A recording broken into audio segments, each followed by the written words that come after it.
Приватните лекари излегуваат на протест. Незадоволни се од односот на здравствените власти кон нив.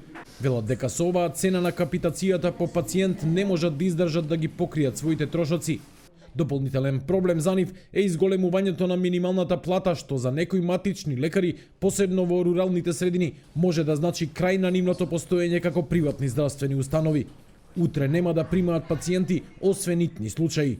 Долго време ги бараме нашите барања, луѓето се веќе на рап на екзистенција, малите места каде што нема наталитет немаат од што да дадат покачување на минималната плата од 18.000 денари.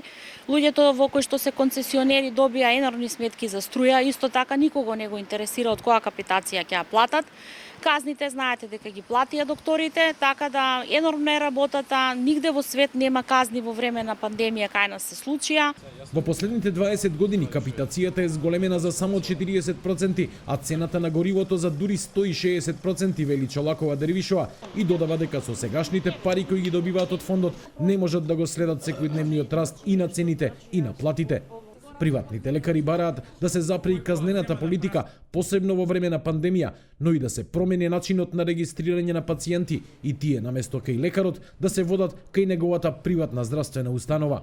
Ако почине доктор во јавно здравство, не се затвара оделение. Кај нас со години веќе многу министри не сакаат да го прифатат. А тоа е многу битно суштинско за обстанокот на примарното приватно здравство, исто се однесува и за доктори, и за стоматолози, за целокупно приватно здравство.